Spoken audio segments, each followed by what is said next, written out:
accordance with the Federal Transit Administration, because that's what the project was approved upon. And they closed our ridership analysis back in 2009. Okay.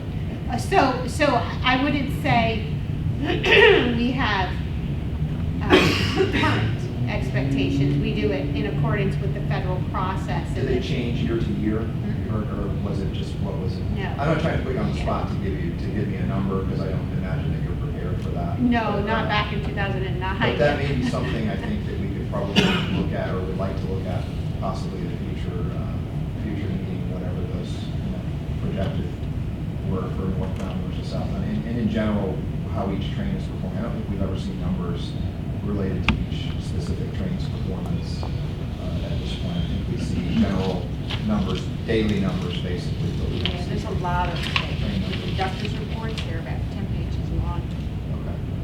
each a day, so there's a lot of info to go through. Okay. So how, we thought we'd give you, one of the questions is, okay, so you removed the night train, right? How's your changing schedule doing? And so this started, remember, December 22nd of 2015. So it's not fair probably to judge a train yet. We're still people are still shifting around and looking at things. So our average for the late night train was about 67 people, which was about 27 southbound and 40 northbound. Right now, the 1 p.m. is averaging about 141 daily riders. So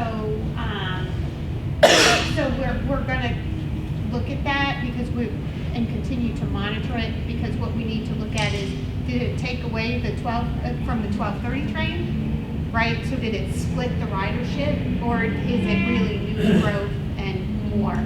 So right now it's too early for us to render an opinion on that right now, just because it's only been around for a couple months. So we'll keep looking at that and keep monitoring it and comparing. But it seems to have looked and sort of, Thus far, there's a net increase in ridership from the 12, it hasn't drawn away some people from the 12:30, but there's a net gain and a net increase over the late night train. and so that, I think, to your point in regards to adding additional service for the off-peak, that may be a good story of why it is important to do that. If we continue to have that net increase during off-peak, it shows there is a market out there to provide additional service in that off-peak, then, potentially additional people will ride. You get more riders as you Right, increase right, trains. right. So we'll show this we'll continue to monitor it, first of all, and then we'll show it to the commission as well. Because I wanted to say is within our interlocal agreements, and I think we've mentioned this before, but within our interlocal agreements, DOT is to provide the base service. But any increases to that base service has to be agreed to by each of our local funding partners. And the reason for that is the interlocal agreements say in year 8, the Central Florida Commuter Rail Commission takes over, okay? And so they have an expectation of budget of what they're to take over, and they don't want DOT to increase the service, and then their deficit is much higher than they all anticipated. So that's why the language is in there. But so that is, we can't just increase trains, 50 trains, whatever. We're not allowed to, so. Question? Yeah, go ahead. There's not a 12 and 12:30 and 1 now. It's a 12 and 1. 12 and 1, okay, so 12:30 was switched to. Yes, yeah, that's exactly right. Yeah.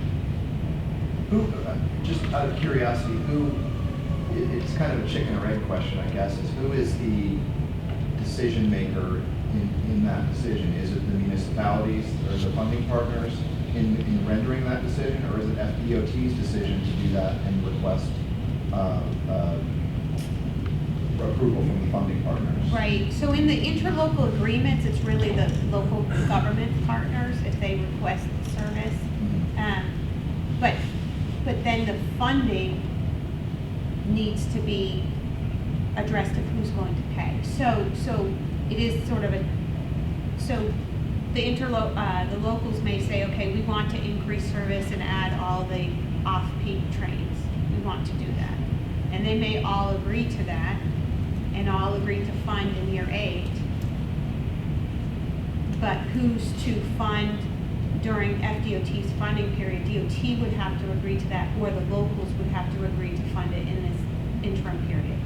So there's a lot of decisions that need to be made. Okay. All right, our on-time performance, January